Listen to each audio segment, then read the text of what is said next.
Welcome back to Brandon Sports, everybody. Hope you have an amazing day. Here to give you guys my Monday Night Raw review for January 26, 2026. Before we get into the review, please hit that like button, hit the subscribe button to the YouTube channel for more great content headed your way.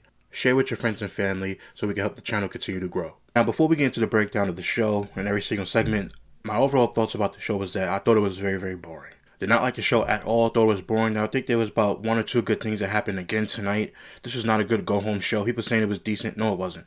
The show was not decent at all. It was awful. They hyped up a segment, which we'll get to later, with Braun Breaker and Adam Pearce and having their back and forth after bringing Braun Breaker back from definite suspension and all things got on hand, which we'll get to. I'm not going to spoil it, but this is just awful. This was awful. This entire show was terrible from top to bottom, except for about one thing that was good I actually liked in the show. Other than that, the booking didn't make sense again. No pyro to open the show. But again, this was just absolutely a wasteful show and a wasteful go-home show to the Royal Rumble. Especially when you have a brand split when people from SmackDown are not on Raw.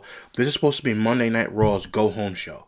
SmackDown has their own go-home show to the Rumble, which is the next day. But everybody gets their own go-home show. And this show was not good for Raw to go home with. Hopefully SmackDown's better later in the week, but this was absolutely terrible, and I'm going to tell you exactly step by step through this entire show why it was not good. So the show starts off, they open up a commentary, they welcome him into this Scotiabank Arena, but before we get to Scotiabank Arena in the wide shot, they show us the stadium that is being built for the Royal Rumble. They basically built a whole arena, which is absolutely crazy how they built an arena in 20 days. They built this in 20 days. January 5th, there's a picture online, January 5th, of being an empty parking lot, and they literally built this arena. By January 25th, this arena was basically almost completely done being built. I mean, it's truly incredible how they built this that fast. But anyway, so we get the wide shot of that. They're telling us WWE's building it, even though I don't believe WWE's not building that. They are building that in Saudi Arabia. WWE has nothing to do with that. They just put up their set. Michael Cole lying on commentary, but it is what it is. So we get to Scotiabank Arena. They're showing a wide shot. We didn't see Women's World Champion Stephanie Reinfeldt at the building, as she will be in a 6 women's tag team match later tonight, which I didn't even know that match was being even put on tonight. I didn't even know that was going to happen tonight. So a 6 women tag team match. Kofi Kingston and Xavier Woods are being shown getting their hair done, and Grayson Waller goes behind Xavier Woods, starts cutting his hair, and I'm like, man, what are we doing? I don't like to nitpick stuff like that because it's just like you're welcome into the show, but the New Day, to me, has become an annoying act. It is not for the better. It's for the get off of my TV type of heat, not the go away heat and, oh, he has heat, brother, and all this stuff like that. No.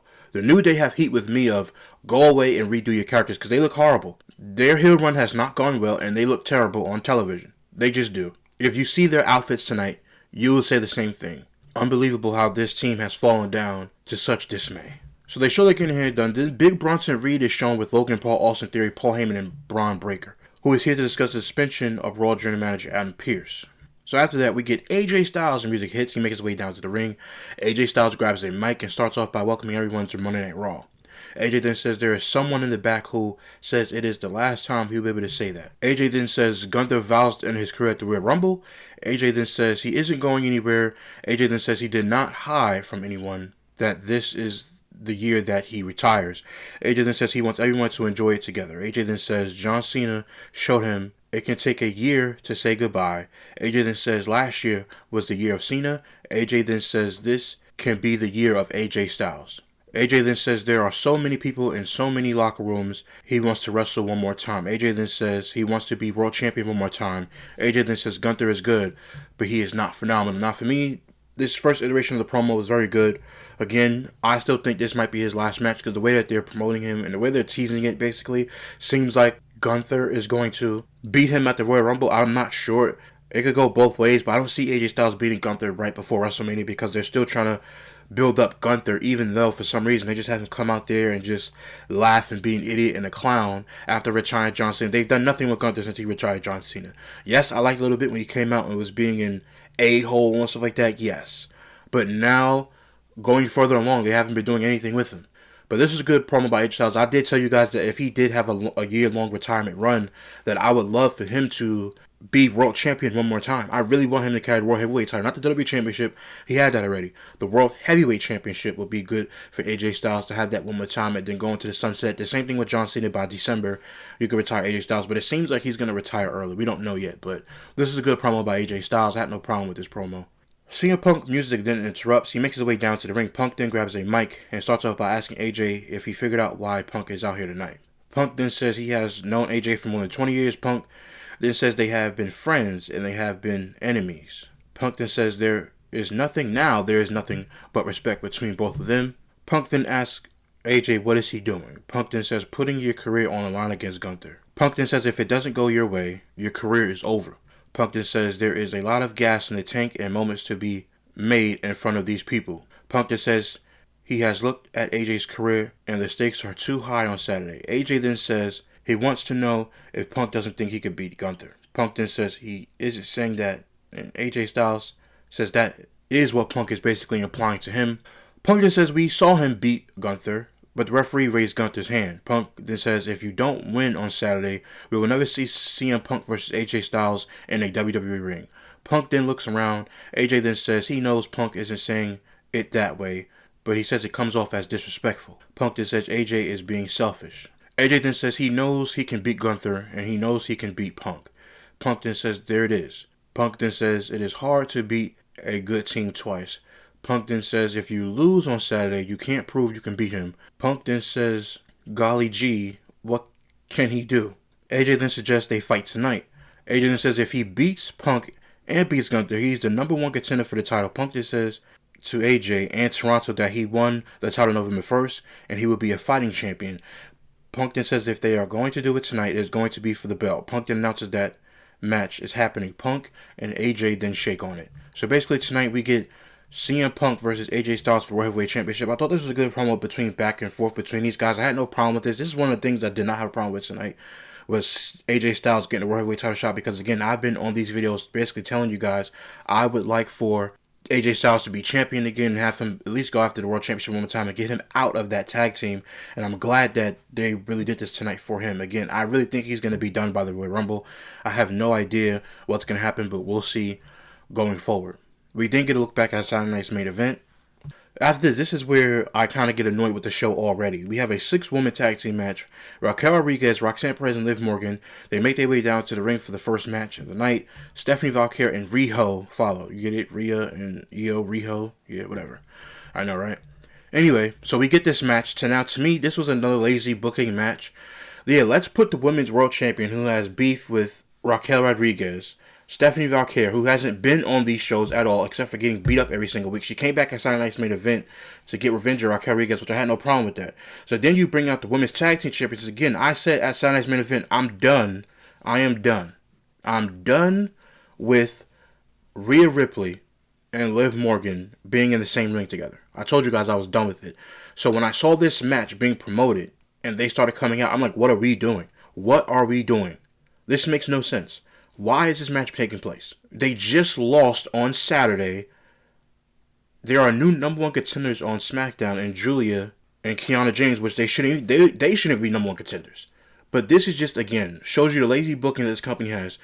This is basically when all the WrestleMania opponents are going to face each other, and you put them in tag team matches like they used to do. Oh, right before WrestleMania, it's The Undertaker. He's facing CM Punk at WrestleMania. Just for example, Undertaker versus CM Punk at WrestleMania. Then you have maybe John Cena versus Triple H at WrestleMania. So we're going to put John Cena and Undertaker in the tag team versus Triple H and CM Punk. Those are the heels and baby faces. And then how can they coexist heading into WrestleMania in their matches? This is exactly what they're doing. Even though it's the flip and the opposite, we just faced you, but we know we don't have anything to book tonight, so we're going to put the same team against you again after you just beat them 2 nights ago, or a night ago. And basically, Raquel Rodriguez and Stephanie Valkyrie, you guys don't have a women's world championship match, so we're going to let you guys get your hands on each other right now before we get you guys in a one-on-one match. This makes it's just lazy booking and makes no sense. I did not want to see Rhea Ripley and Liv Morgan in the ring again. Why is this being on my television? I was very, very annoyed. As soon as they came out, I was like, man, come on. So Stephanie Valkyrie comes out, Io Sky comes out, and then Rhea Ripley comes out. They come out all hugged up again, which I'm getting sick of them hugging each other like that. Enough. We get it. You're tag team champions or whatever. So they go down to the ring. They have this match. Rhea then hits an elbow on Liv, and Liv hits a kick. Liv then hits a tornado DDT for a nail fall. Perez then takes care of Io. Valkyrie then hits a defeat. Raquel then hits a boot to Valkyrie. Valkyrie then escapes the Tata bomb. Raquel goes to the floor. Valkyrie then hits a crossbody off the turnbuckles onto the floor. Perez then tags in when Liv goes for an oblivion. Perez then hits a chop block. Rhea then blocks a code breaker, and Io hits a missile dropkick. Rhea then hits a headbutt to Perez and a riptide for the win.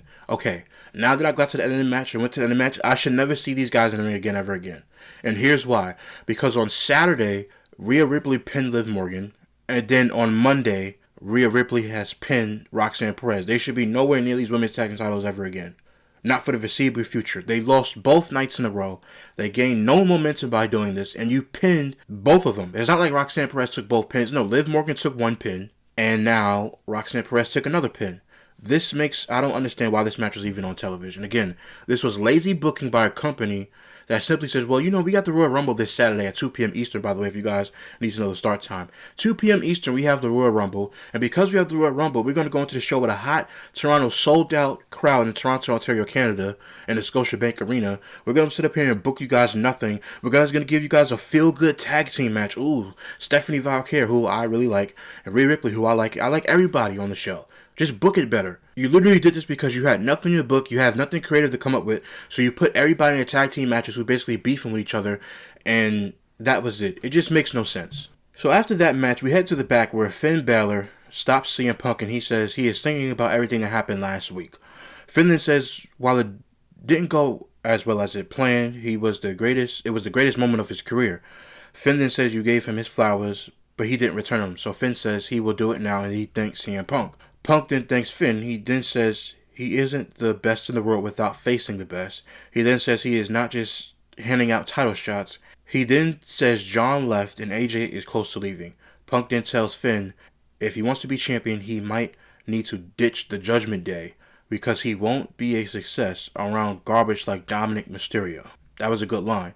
He then tells Finn to win the Rumble and he will see him in Vegas. Now, that was a good little back and forth. They gave each other his flowers. That was set up for something later tonight, which we'll get into. But again, I had no problem with this backstage back and forth between Finn Balor and CM Punk. Just basically rehashing what they did last week, of course. That's fine, whatever. I'm not going to complain about that. Even though there will be reasons to later on to complain about this, but I'm just not going to. So we get Bronson Reed, Austin Theory, Logan Paul, Braun Breaker, and Paul Heyman. They make their way down to the ring. Heyman then grabs a microphone and starts off by saying that the fans are booing him, and he hasn't said anything yet. Heyman then introduces himself and the rest of the division. Heyman then insults Toronto and tells him it will go on all night if they continue to boo him, which is this is actually a nice back and forth with Paul Heyman in the crowd. Heyman then says he brought the hottest prospect of the next few years, Austin Theory, which, how is he the hottest prospect? This is my annoyance level number 2 here. How is he the hottest prospect for the next few years, and last week you had him lose and take a pin, and he lost? You had him lose that. Everybody in the division, everybody knows that he's the one that's going to get pinned. Because they're not going to pin Braun Breaker, they're not going to pin Logan Paul, and they're not going to pin Bronson Reed. So they're only pinning you. So again, how is he the greatest prospect when he's going to continue to get beat in this group? If he's the prospect and the guy that you want to protect, he's not to be beat. So you beat him last week, and then whatever happens, which I'm going to get to, again, this makes no sense with Austin Theory. I don't care about Austin Theory. Does he have a good look? He's strong, whatever, fine. Looks strong, fine, whatever. But nobody cares. The crowd doesn't care. They booed him, and nobody cares about Austin Theory when you spent years of us not caring about Austin Theory. The same thing with Grayson Waller cutting the New Day's hair, which I'll get to them later.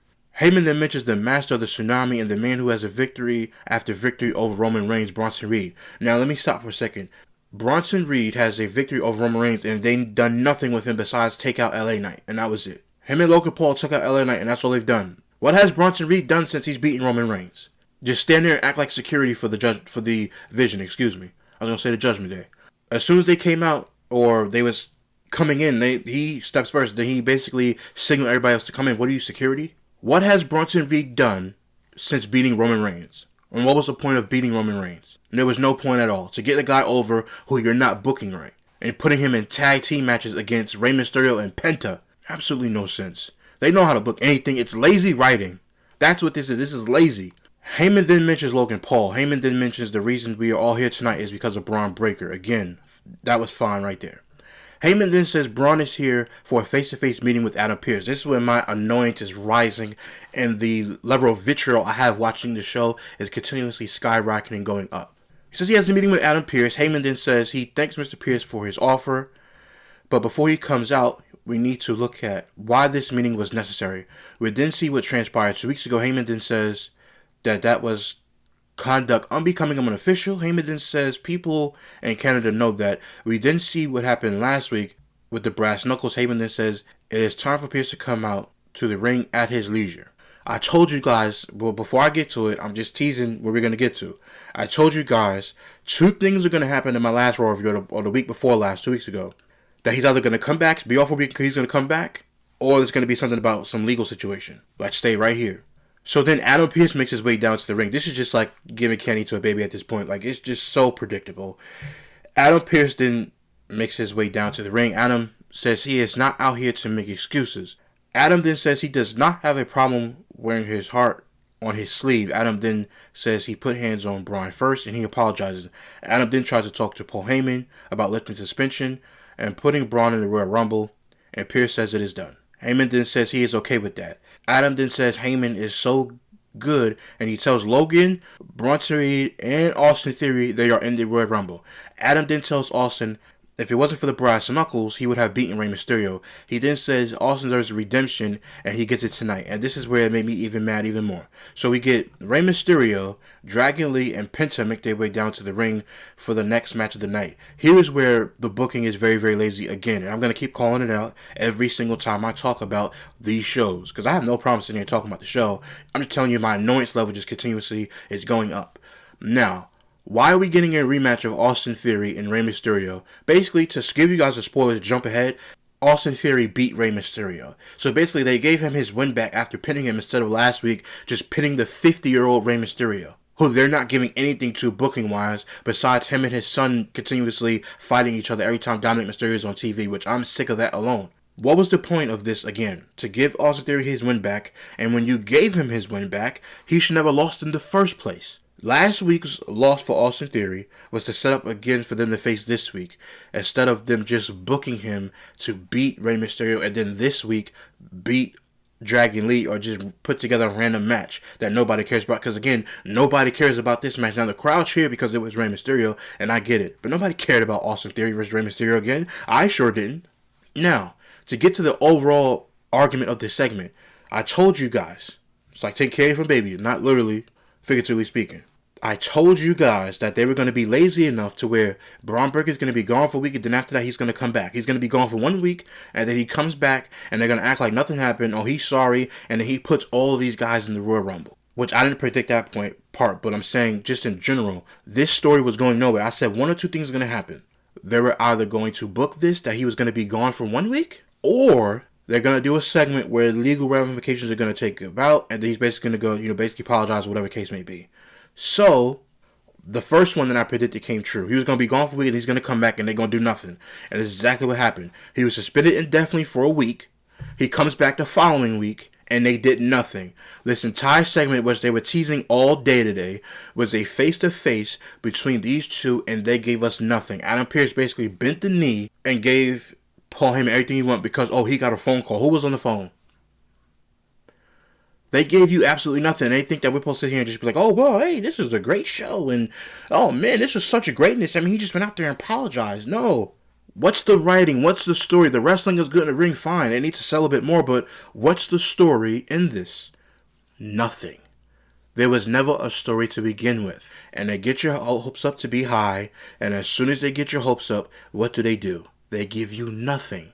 This segment was about nothing but putting a bunch of men in the Royal Rumble who, quite frankly, don't deserve to be in the Royal Rumble. What have they done? Braun Breaker and Logan Paul fine. Bronson Reed has done nothing, and Austin Theory has done nothing, but because he wants to get on Paul Heyman's good side, he puts all of these guys inside the Royal Rumble. It makes no sense. And then we get Rey Mysterio versus Austin Theory, and at the end of the match, Theory uses the mayhem on the floor to hit a stomp for the win. He basically won this match again. The winner of this match was Austin Theory. This match was completely boring to me.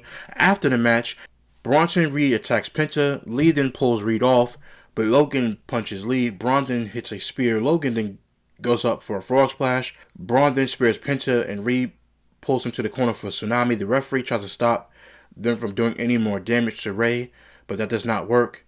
Then they hold Penta for a spear, and Rey Mysterio was legitimately hurt, so we sent out praise to him because he was holding his shoulder, and they pulled up the X sign, so he looks like he was legitimately hurt. So, again, praise to him. I don't like the booking, but it doesn't mean I'm going to be an a-hole or an idiot. I'm not wishing anything bad on anybody. Again, this is just wrestling, so we hope that he recovers or he feels better because he was legitimately hurt. They tried to pick him up, but the referee was like, no, don't do it, whatever the case may be. So we hope that it is not a serious injury, that it was just a little, bump, bruise, or whatever the case may be. But we hope that he's not legitimately injured. Now, this segment right here, when after the match, obviously the match was boring, I told you.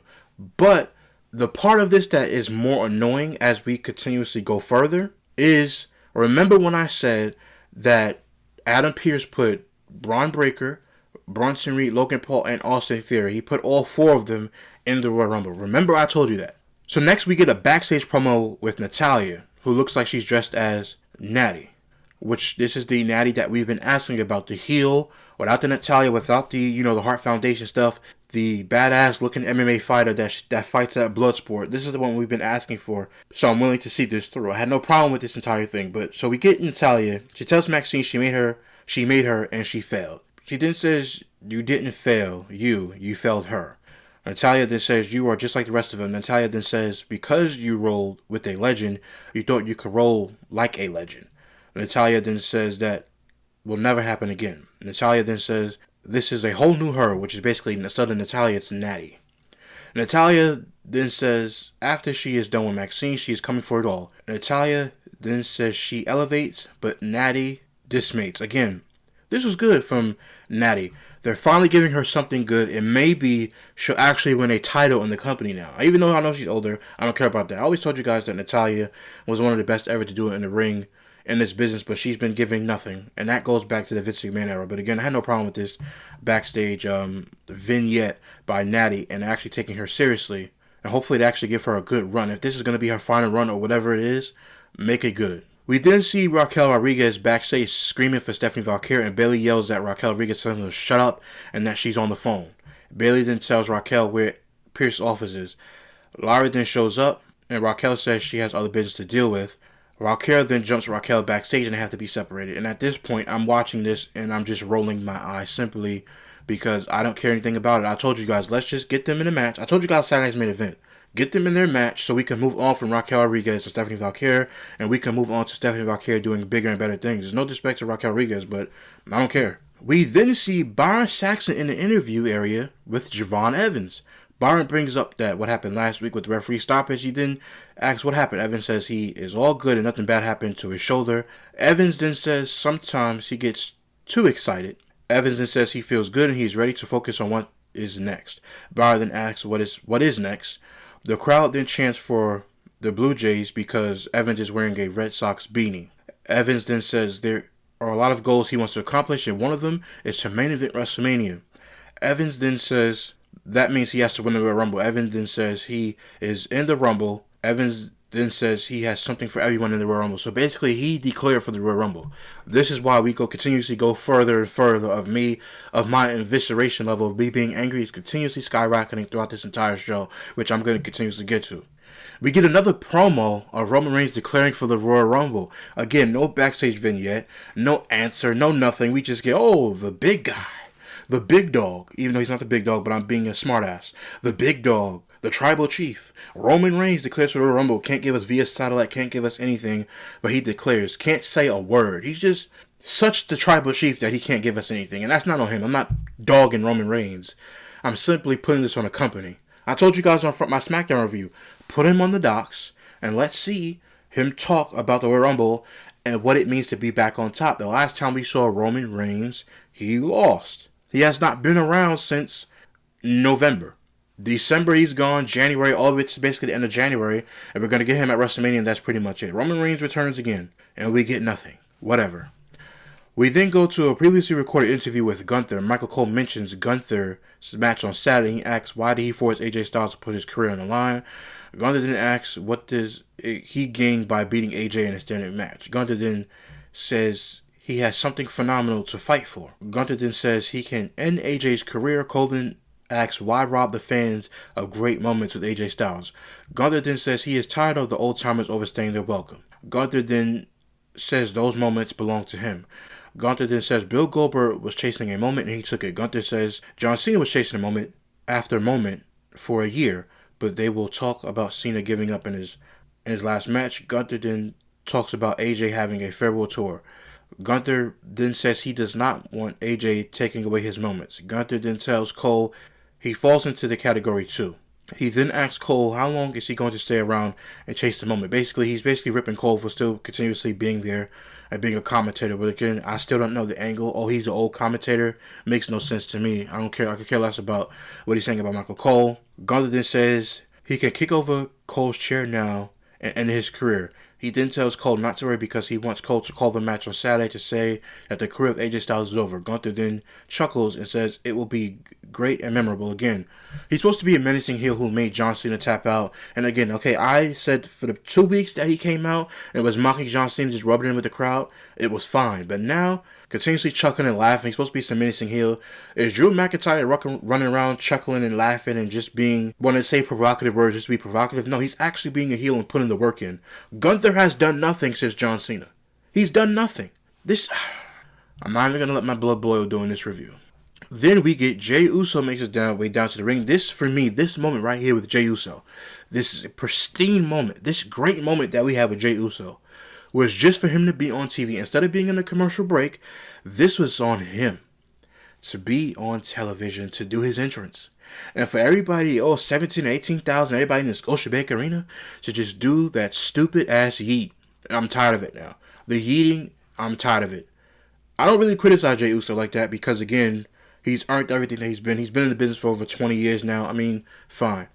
But the yeeting and being on television, they could have saved it for the Royal Rumble. We didn't need it now. We could have got him at the Royal Rumble, being number one entrant and yeeting out the building like that. Them doing it was, again, to get a pop tonight and to basically have him on TV and get a pop. Why? I don't know, again, because they don't know how to book anything and they want to have you distracted at the crowd basically yeeting. So basically, he comes out for the night, but he's out there because he wants to sit down and watch the tag team match for the night. Why? I don't know. Why he would want to watch these number one contenders match again, which I'm about to rip this apart. Why would he come out here and watch this match? I don't know. Oh, he's scouting his opponents. No, he's not. And don't let them tell you that either. So we get Jey Uso to come out basically to watch this boring match. He's out there to basically scout, which, no, he's not, to do this match. We have the New Day come out with Grayson Waller. By the way, Grayson Waller says that he dumped Austin Theory off and while he was hurt and injured, and then all of a sudden Austin Theory's back on television and they don't mention anything of it. How simple is it just to say, hey, listen, this guy said he dumped me and got rid of me, and now I'm back and I'm in a better position that he's in, and now they're not even using it on television. What was the point of Grayson Waller even saying that? Why not have Austin Theory just beat up Grayson Waller up because they're both heels? No. Before I left, you treated me like garbage, then I come back on television and now you can't say anything about it? Where's the consistent booking? Why not have Austin Theory walk up to Grayson Waller backstage and just lay his ass out for what he's done those past couple months in the trash that he talked? What was the point of this whole entire thing? And by the way, Austin Theory, even though I think he's going to go nowhere with the current booking of this company, he's in a better position than Grayson Waller is now. Right now, he's just out there being a lackey for the New Day. And the New Day has some horrible outfits out there tonight. It looked like they were wearing lingerie, see-through lingerie. That's exactly like what they was wearing.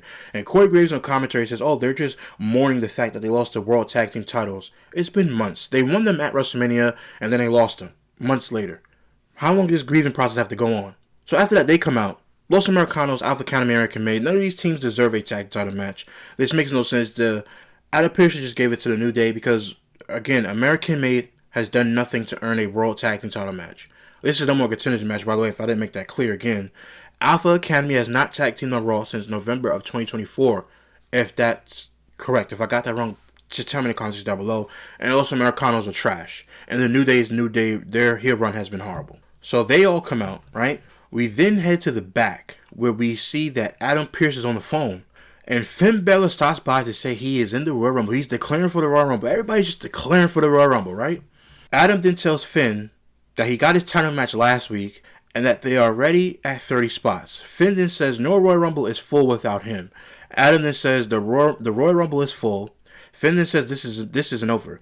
Liv then asks Finn about seeing Punk. She then says Punk showed him up last week in his hometown and raised your hand like a participation trophy. She then says Punk does not want you to have the title, but the Judgment Day do. Finn then tells Liv there is more than that, and he has some thinking to do. Now, let's stop for a quick second here.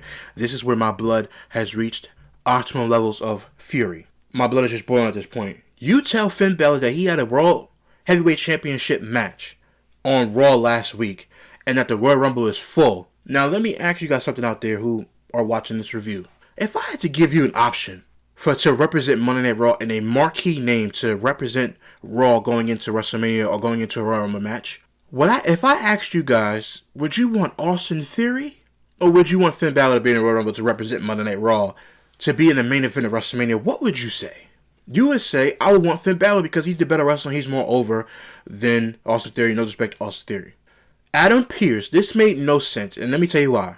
He says the Royal Rumble is full, and then he said, which the part I missed out on because they didn't put it in his transcript right here, he said to Finn Balor, this is just so comical and stupid that it just makes you laugh and puts a grin on your face, just how dumb this is.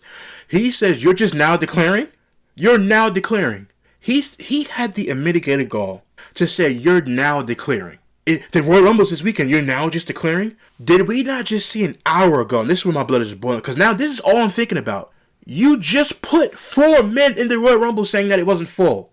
You just put 4 guys in. None of them declared it. Then they say, oh, later on in the night, an hour later or 30 minutes later, you say, well, Finn, why are you declaring now? We're 1 week away.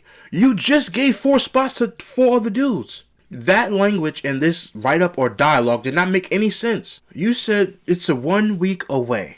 Why are you declaring now? Javon Evans just declared for the Royal Rumble 30 minutes ago or 20 minutes ago, and an hour ago you put 4 more guys in there. Now ask yourself a question. If you're the GM of a show and you know that ratings matter, which this just doesn't matter at all to the company, that Austin Theory's in the Rumble, instead of just saying, you know what, Bronson Reed, Braun Breaker, and Logan Paul in the Rumble, and then Finn Balor gets the last spot. You put Austin Theory in the Rumble, and now Finn Balor can't be in the Royal Rumble. Again, it doesn't really matter on all of this, but it's the creative dialogue. Why would somebody come up to you and say, I'm declaring for the Royal Rumble? He says the Rumble is full, and Javon Evans just declared 30 minutes ago. Who would you want in the Royal Rumble? If you're a fan watching this, when it says 5, 4, 3, 2, 1, and you hear that, and you hear that noise, and all of a sudden, oh man, it's Austin Theory, but you know he ain't winning. You know what I mean? We know Finn Balor not winning either, but at least there's a chance, at least there's history in that Royal Rumble for him to go in there and win and represent the Judgment Day. Is Dominic Mysterio in this Royal Rumble? Is he going to be cleared? How many people are in this Royal Rumble that Finn Balor, the guy who was just in a World Championship match, could be in? If you go back and watch this entire show, which I'm giving you a breakdown segment by segment, this made absolutely no sense. This made no sense. 30 minutes ago, I'm repeating myself, y'all. 30 minutes ago, Javon Evans declared for the Royal Rumble. He didn't go ask Adam Pearce, he says, I'm declaring for a Royal Rumble spot. On a commercial break. This was on the European feed or whatever it was. This was during commercial. It wasn't even during the show. Again, it wasn't even during the show. And you take a spot away from Finn Balor because the Royal Rumble, oh, we're full. But you put Austin Theory in the Royal Rumble. And you just put 4 guys at the beginning of the show in the Rumble. Instead of just saying, let me see. The guy who's just in a World Championship match, why would I not want him in the Royal Rumble as opposed to a guy who got hit with a pair of brass knuckles and lost a match? This makes no sense. It just makes no sense. Again, I harp too long on this.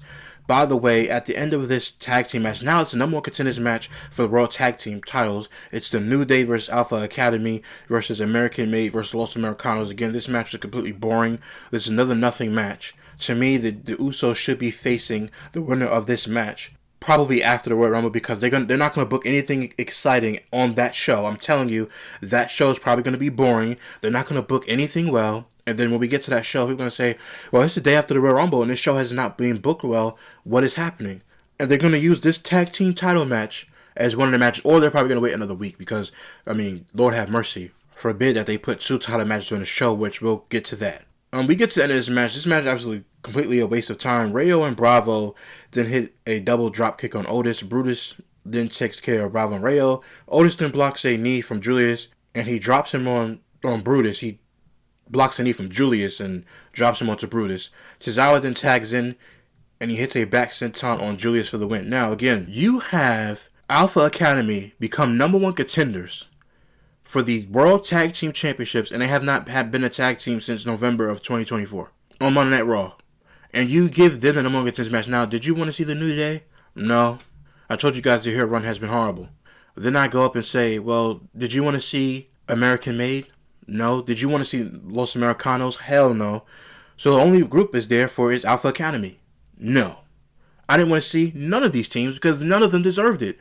If the most deserving team on here would be the New Day, but it's like you get tired of running that match. Again, right now it's time for younger stars to be presented. So in this entire thing, even though I said American Made did not deserve it, they should have been the ones to win this match. Because there is no way in hell that you have Alpha Academy and Otis and Tozawa win this match when Tozawa has been a laughingstock in this company for the past couple of years. And you give them a title match to go against the Usos. This made no sense. At the end of this pathetic booking of a tag team division on Monday Night Raw, Jey Uso gets on the rope and he gives both of these guys a fist pound. If I was him, I would have super kicked and laid both of their asses out. Lord have mercy. The booking on this show has been abysmal and it is ridiculous. We get backstage and we see Jackie Redmond interviewing Becky Lynch. She congratulates her on her victory, but Becky says it should be more revered. And then she insults Jackie's Maple Leafs jacket. Becky then says there is a controversy over the match because of Natty. She then says she had to deal with Lyra. She then says Natty will have to win the Royal Rumble for a match. And haha, she's laughing, hee hee hee, and thinking that this is just good when this is just terrible for a title match. Even though Becky Lynch is not terrible, but the segment I could do without. Kairi Sane, just the lovable, laughable Kairi Sane, then stops by to tell Becky Lynch that she's not going to win the Royal Rumble because nobody's ready for Asuka. Lord have mercy. At this point, I'm just looking, and then I'm having a conversation with someone, and they're looking at me like, man, why do you look like that? And I'm just like, man, this show is horrible. Becky then says she is ready for Asuka, and because she's beat Asuka many, many times. And they would have won the War Games if it wasn't for Asuka and Kairi Sane. Kairi then tries to translate it, but Asuka yells at Kairi and says, I heard her. Again, they're trying to make this, I like Asuka and what she's doing as a heel, her and Kairi Sane, but it gets to be annoying. A lot of people say, well, you're being a stickler. Get the stick, out of your backside, or stop being so putting everything down on blah, blah, blah, blah, blah. No. The reason I'm doing this is because she says, tell her. Go ahead and tell her. And she tries to translate as if she doesn't understand. They try to make this a funny moment, but again, these two being a comedy act is good at certain spots. This spot, no. So then after that, she yells at her, and she says she would see Becky in the Rumble. Asuka then yells at Kairi Sane to basically come on. Again, I'm tired of them yelling at each other and going back and forth. It is what it is. We then see Javon Evans stop by to wish AJ Styles luck and says he hopes to see him on a farewell tour. Again, I don't know why we needed that segment, but it was on the show because, again, they're being lazy and they have nothing to book. We then see Byron Saxon in the interview area, and Raquel Rodriguez interrupts to yell at Stephanie Valkyrie. She then says, every week you have been ducking her, which, Lord have mercy. I'm going to just read this one more time. We then see Byron Saxon interview area, and Raquel Rodriguez interrupts to yell at Stephanie Valkyrie. She says, every week you have been ducking her. She then says, you keep coming up with an excuse. She then says, if it isn't you, it is someone sticking their nose in her business. She then says, you have never faced anyone as dominating as her. She then says she will not finish till she gets Stephanie in the ring and she will take her title. I'm reading it like this on purpose. Raquel then tells Stephanie to make the match. Stephanie Valkyrie shows up to talk to Pierce. She says that Raquel wants to face her, and she wants to fight. She wants a match, but she wants to fight. She then says she does not want a match, she wants to fight. Pearson says it will be a Philadelphia street fight next week for the title. The reason why I'm dragging out that badly is because she says you've never faced somebody as dominating as me. The last time I saw Stephanie Valkyrie in a match, ladies and gentlemen, besides tonight, she was in a match against Nikki Bella and Raquel Rodriguez for the Women's World Championship in a triple threat match. So she did in fact face somebody as dominating. You're going to say, well, Brandon, it wasn't one-on-one. It wasn't a one-on-one match. I still faced you and I beat the both of you. Then she says she keeps ducking her. Lord have mercy, whoever wrote this promo has to be stuck on stupid sitting upon. Wait a minute. She says let me just read. I'm going to read it to you guys one more time. She interrupts. Raquel Rodriguez interrupts to yell at Stephanie Valkyrie. She then says, every week you have been ducking her. Every week you've been whooping this girl's ass with the title belt. She had a bad ankle and you've been beating her up, so how has she been ducking you? How do you duck somebody when you've been beating them up every week? Stephanie Valkyrie was gone for literally a night. She comes out on Sunday's main event and attacks you, and then you say she's ducking you when she was just in the ring with you earlier. Lord have mercy, whoever wrote this promo is an idiot. No disrespect, it ain't personal. Business-wise and writing-wise, this was horrible. Who told her that? How is again, maybe I'm just not getting it. And maybe you guys in the comments can help me out. How are you ducking somebody and you've been beating them up every week? And then the last 2 times that this woman has had a match, she was in the ring with you. We're moving on because my blood is starting to boil. We then head to the back where Bronson Reed says he wants to know what is the plan. Logan then says they need to have one goal and one vision. Ooh, nice pun intended. To lead into WrestleMania. He then says no one can stop them. He then says they are a well-oiled unit, a machine of machines. He then says they need to make sure that one of them wins the Royal Rumble. Logan then says the winner should be Braun Breaker. Logan then says that is the vision. Paul Heyman basically pats Braun Breaker and rubs his shoulder and pats him on the back.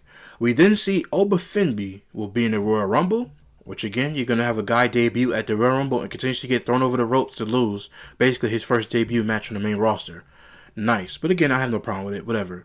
CM Punk then makes his way down to the ring for the main event against AJ Styles. We then see at the end of this, Punk then blocks a powerbomb and AJ avoids getting hit on Punk's shoulders. Punk then gets AJ up, but AJ Styles holds onto the ropes. Finn Balor then hits a dropkick on Punk and the referee calls for the bell. That's right. We had a good World Heavyweight Championship match in main event Raw.